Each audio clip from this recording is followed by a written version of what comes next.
Bismillahirrahmanirrahim. Assalamualaikum warahmatullahi wabarakatuh. Bersyukur kepada Allah dengan mengucapkan Alhamdulillahirabbil alamin. Berselawat kepada Rasulullah. Allahumma shalli ala sayyidina Muhammad wa ala ali Muhammad. Yang saya hormati buya-buya, tuan-tuan guru, ustaz-ustaz awak, alim ulama jadi pandai nan ketek nan godang indak disobi golau nan ketek tidak disobi namo. Insyaallah kita semua dimuliakan Allah Subhanahu wa taala. Amin. Hari ini kita sudah sampai pada tanggal berapa Zulqa'dah?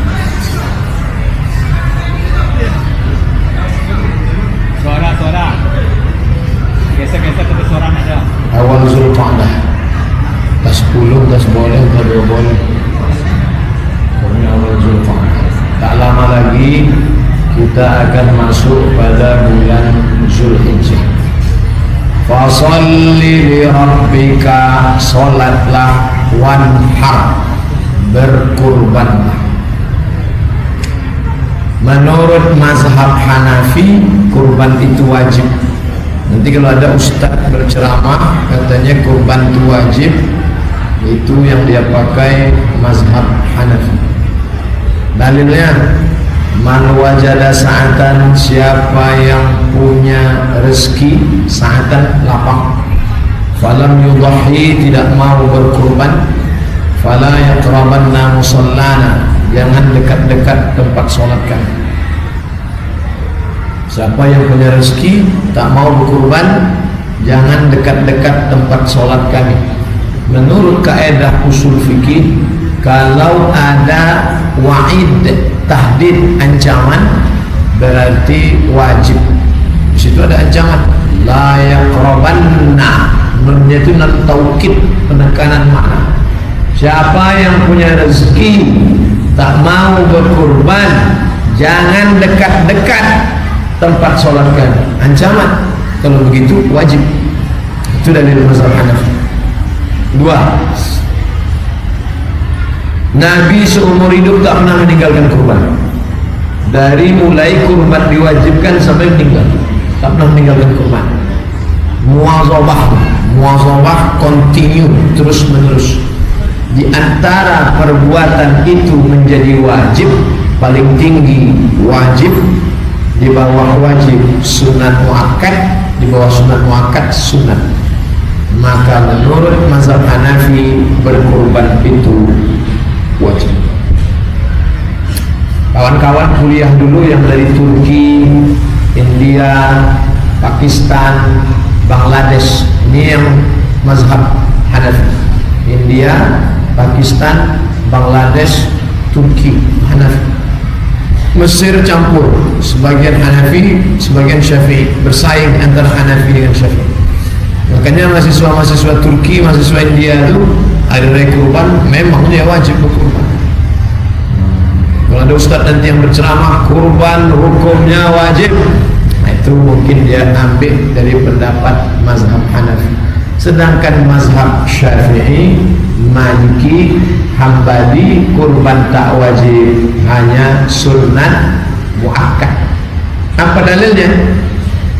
Hadis Nabi, hunna salasun hunna alayya faraidu, ada 3 perkara yang bagi aku faraid, wajib, walakum tatawwu'un, tapi bagi kamu tak sampai wajib, hanya tatawwu' saja. Di antaranya adalah al-udhiyah. Itu dalil pertama. Dalil yang kedua, Abu Bakar ketika menjadi khalifah pernah 1 tahun sengaja tak berkurban. Padahal duitnya ada, dia tak berkurban. Datang sahabat bertanya, Abu Bakar, ya, kenapa tak berkurban tahun ini? Saya sengaja tak berkurban tahun ini untuk menjelaskan kepada umat bahwa kurban tidak wajib. Saya mau menjelaskan bahwa dalam beberapa masalah ada khilafiyah. Qurannya satu, Nabinya satu, Allahnya satu. Kenapa dalam satu masalah hukum bisa berbeda pendapat? Berbeda cara menengok dalil. Jangan katakan imam mazhab itu tak tahu dalil, mereka ahli dalil. Hanafi menengok dalil ini, dia ambil kesimpulan wajib. Sedangkan Maliki, Syafi'i, Hambali menengok dalil ini, ditarik kesimpulan sunat muakkad. Ustaz jelaskan itu semua, jelaskan Hanafi, jelaskan ini, jelaskan dalilnya. Jamaah setelahlah ikut. Nah, setelah saya ikutkan, setelah saya jelaskan, setelah saya sebutkan, kira-kira bapak ibu condongnya kemana? Kalau diam, itu sunat muakkad. Saya Pak Ustadz rasanya lebih condong ke wajib. Bagus, kurban tiap-tiap tahun. Ustadz sendiri, saya tak kaya, duit tak pula banyak, tapi kurban ini saya usahakan. Saya usahakan ada duit, karena nikmat Allah besar sekali. Andailah kita sakit, na'udzubillah, tak ada nilainya 2,5 juta. Misalnya awak berapa? 2,5 pas 2,5 2,5 juta itu tak ada apa-apanya. Belum lagi masuk rumah sakit, baru ongkos pesawatnya aja udah 2,5 juta. Menengok muka dokter 5 juta, pegangnya ujung kaki 7 juta, pokok pakai martel 15 juta, dibukanya mulut 10, tutui 25. Nako jangan bakhil, jangan pelit. Wa may yuqa syuhha nafsihi, siapa yang terpelihara dari penyakit bakhil, pelit, kedekut, fa ulaika humul muflihun, mereka itulah orang yang beruntung. Oleh sebab itu, siapkan duit 2,5 juta, bayarlah. Ngomong-ngomong yang ceramah ini sudah bayar? Belum. Jadi Ustadz cuma ceramah aja, panitia belum buka, tapi duit sudah siap ini untuk kurban. Jadi Bu ya, yang berkurban itu siapa? Yang berkurban itu orang yang punya empek. Pertama, sanggup memenuhi kebutuhan dirinya. Dua, sanggup memenuhi kebutuhan orang yang wajib dia nafkahi.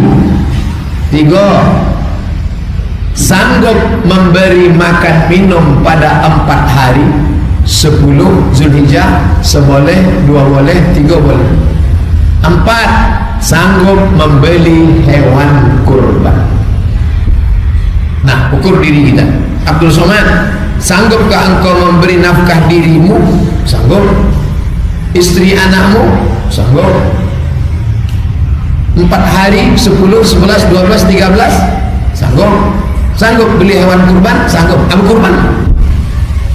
Adik-adik mahasiswa mau berkurban, belum sanggup karena hidup masih subsidi APBN, tunjangan orang tua, tapi dia punya tabungan 2,5 juta, mau dia berkurban, bagus. Habis berkurban lapor orang tua, kurban 2,5 juta, minta ganti 5 juta. Oleh sebab itu maka kalau sanggup kita berkurbanlah, karena kalau dibandingkan dengan kurban Ibrahim tak ada apa-apanya. Ibrahim tak diminta Allah ontanya, tak diminta Allah sapinya, tak diminta Allah kambingnya, yang diminta Allah yang paling dia sayang. Siapa yang paling disayang oleh Ibrahim? Ismail. Ibu pun yang paling ibu sayang Pak Ismail. Kebetulan nama lakinya Ismail. Balik dari situ bawanya pisau, bang. Oleh sebab itu berkurban ini menjolok. Buah sudah masak, tapi kalau tak dijolok dia tak jatuh, maka menjolok rezeki dengan berkurban. Jatuh dia. Pelit, bakhil. Saya bukan menakut-nakuti, tidak. Adalah orang kaya, pelit, bakhil, minta ampun. Ketika diminta membayar zakat, tak mau.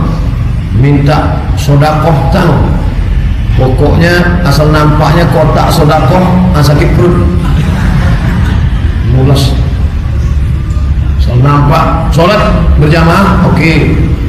Ambo ya kalau disuruh sholat berjamaah ke masjid, tahan.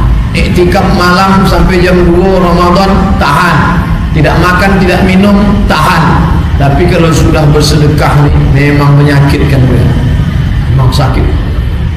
Akhirnya duit itu keluar juga dengan cara yang tak disangka-sangka. Na'udzubillah.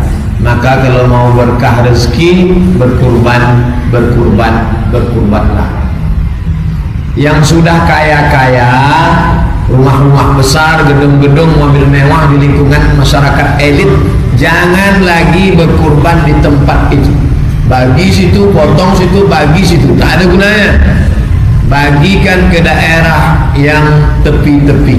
Itu selalu saya sampaikan di Pekanbaru, di komplek perumahan pejabat, konglomerat, orang-orang kaya, potong atau bawa kambingnya ke Tenayan Raya, Rimbo Panjang, Kulim, terutama di Simpang Bingung, karena banyak di situ yang bingung, tak tahu kemana jalan kebenaran. Potong kambing, bagus. Kami membawa kambing-kambing Bapak Ibu ke suku Talang Mama. Dulu, tahun ini panitia belum buka. Dulu kami jual voucher 2.400.000. Tak pernah kami jual di masjid, cukup di internet saja. Kami jual voucher kambing untuk suku Talang 2.400.000. Enter, share. Tiba-tiba berdatangan kambing dari Hong Kong, kambing dari Amerika, kambing dari Jepang. Duitnya datang, kami belikan ke kambing. 50 ekor kambing tahun lalu kami bawa naik sampan masuk ke suku Talang Mama. Itulah pengalaman kambing itu paling adventure. Kambing naik sampan. Kambing paling takut sama air. Di sungai dibawa naik sampan 5 jam, 7 jam masuk ke dalam. Dibagikan ke kampung-kampung. Penyerahan, foto. Pemotongan, foto. Makan daging, foto. Kirim ke semua orang yang berkorban, sampai nikmat, rahmat dan barokah. Dah. Habis itu pembahasan tentang kapan waktu penyembelihannya. Disembelih setelah sholat Idul Adha. Siapa yang menyembelih sebelum sholat hanya sekedar sedekah daging saja. Tapi kalau dipotong dibagi setelah sholat, maka dia bernilai sebagai ibadah kurban. Ma min ayyamin, tidak ada hari, al-amalus salihu fihinna ahabbu ilallah, beramal soleh pada hari itu lebih dicintai Allah, min hadhil ayyamil ashri, melebihi 10 hari ini. Tak ada hari yang lebih dicintai Allah melebihi 10 hari ini. Datang sahabat bertanya, walal jihadu fi sabilillah, bagaimana dengan berjihad perang ke Palestina? Kalah, jihad itu kalah dibandingkan yang ini. Apa dia? Beribadah pada 10 hari. Tanggal 1, tanggal 2, 3, 4, 5, 6, 7, 8, 9, 10 Zulhijjah. Apa amalnya terserah. Amal banyak. Saya sanggup puasa Pak Ustadz. Boleh saya puasa? Boleh puasa, tapi sampai tanggal 9. Hari 10 tak boleh, karena tanggal 10 hari raya. Jangan sampai tanggal 10 itu puasa, karena hari raya kita ikut bergembira makan daging.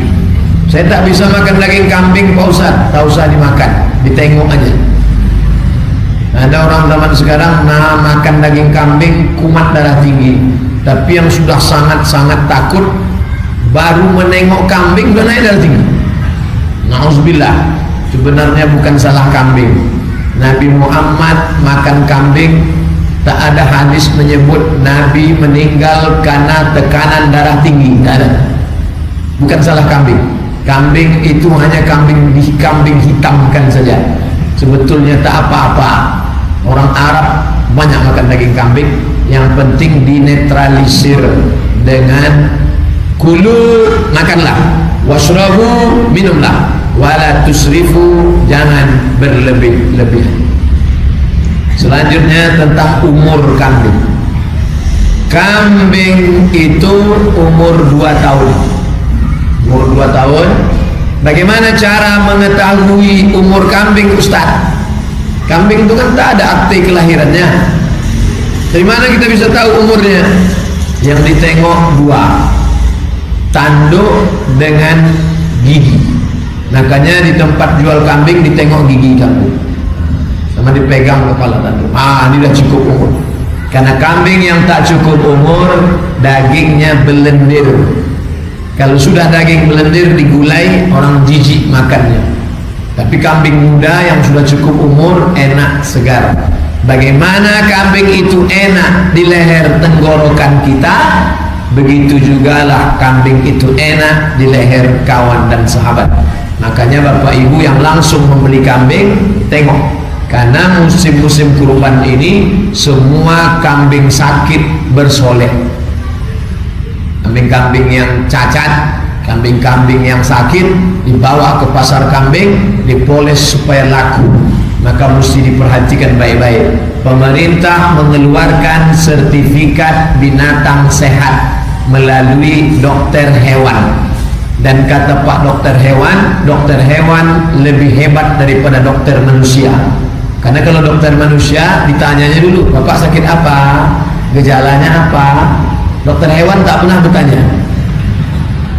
Oleh sebab itu maka ada sertifikat dari Dinas Kesehatan, ini binatang sehat. Karena ada sapi yang dipotong, begitu dibelah, ditengok di hatinya ada ulat, ada cacing pita, ada bakteri kuman. Inilah peran negara untuk menjaga umat, jangan sampai umat ini terkontaminasi penyakit dan bakteri. Umur sudah, jenis hewannya min bahimatil an'am, binatang ternak, kambing, sapi, lembu, onta, kerbau, binatang ternak.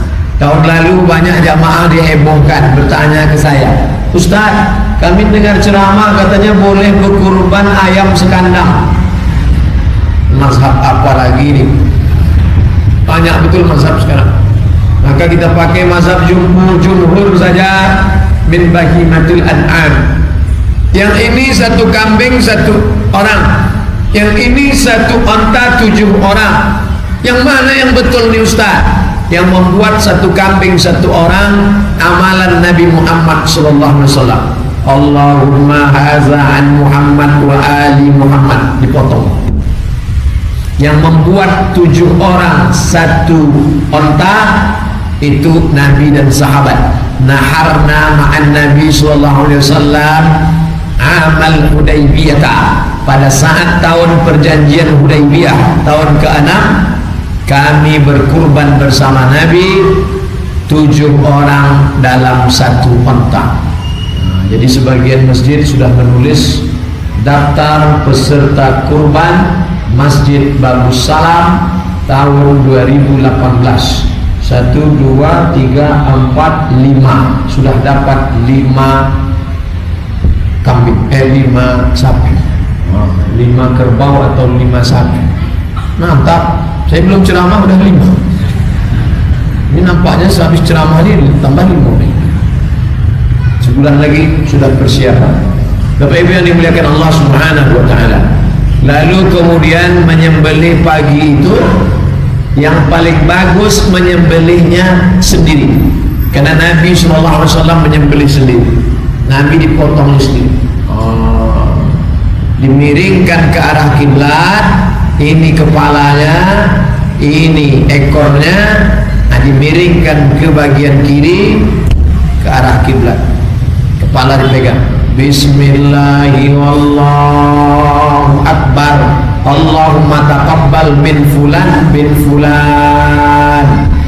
Ustaz Somad, ya, waktu memotong itu pisaunya dari bawah ke atas atau dari atas ke bawah? Sampai begitu jemaah ini bertanya. Kalau dipotong dari bawah ke atas, darahnya turun ke bawah. Ini pisau potong dari bawah ke atas, turun darah. Tapi kalau dipotong dari atas, darahnya muncrat ke atas. Potong dari atas ke bawah, darah naik ke atas. Jadi teknis potong dari bawah. Oh gitu caranya Ustaz ya. Ustaz pernah potong? Enggak. Teori. Pisaunya ada pisau 2 biji di rumah. Satu dikasih jamaah, satu membobol untuk persiapan. Tapi tak pernah pakai. Saya tak sampai hati menengok kambing. Ibu tiawaknya mati. Tapi kalau sudah dimasak, tak perlu sampai hati membiarkan. Artinya apa? Berikan memotong itu pada ahlinya. Ada tahu teori tapi tak berani. Ada berani tapi tak tahu cara. Itu yang dipotong tuh 2 urat. 1 urat napas, 1 urat makan. Dua-dua ini mesti putus. Ini cuma modal tenaga saja berani dipotong, putus urat makan, urat napas tak putus. Begitu dibuka tali sapi, togaknya balik. Kamu motong penanggung jawab, kenapa dia tak mati? Nampaknya diganggu jin sapi awak. Kau dirukyah nampak. Karena ilmu memotong tak ada. Makanya praktek pelatihan penyembelihan jenazah sudah banyak buat. Penyembelihan jenazah sudah banyak yang buat. Coba nanti buat praktek penyembelihan kurban. Begitu dibuka pelatihan, Masjid Bagus Salam membuka pelatihan penyembelihan kurban. Banyak pula mendaftar ibu-ibu. Latihan mau menyembelih suami. Tak boleh. Perempuan tidak menyembelih. Aisyah seumur hidup tak pernah menyembelih. Ibu wakilkan penyembelihannya kepada laki-laki. Jangan dipeturunkan hawa nafsu kita. Tak pandai motong, latihan tak mau, ilmu tak ada, mau motong juga. Saya ikut sunnah nih, saya yang motong. Rupanya tak tahan menengok darah. Begitu nampak darah berkunang-kunang, sapi tak mati, awak pingsan. Ini penting, walaupun teknis, tapi ini penting karena hal kecil bisa berdampak luar biasa. Lalu kemudian setelah dipotong, diambil hatinya, dimakan. Itu yang paling afdal. Fakulu minha, makanlah hewan kurbanmu. Banyak orang takut makan hewan kurban. Ustaz, ini hewan kurban ini boleh tak saya makan? Bukan boleh, disuruh Allah. Fakulu minha, makanlah hewan kurbanmu. Sudah dipotong, makan. Apanya dimakan? Akala Rasulullah SAW min kabidi udhayati, yang dimakan hati hewan kurban. Potong hatinya, cuci pakai air bersih, kasih limau supaya hilang bau amis, kasih garam, tusuk, bakar, makan. Itulah makanan pertama yang dimakan pada tanggal 10 Zulhijjah. Beda dengan Idul Fitri. Kalau Idul Fitri makan dulu baru ke masjid. Kalau Idul Adha pagi itu habis subuh tak ada makan. Pergi ke masjid sholat, balik sholat motong. Makanan pertama hati daging hewan kurban, sunnah. Tapi dengan syarat dari pagi tadi tak ada makan apa-apa.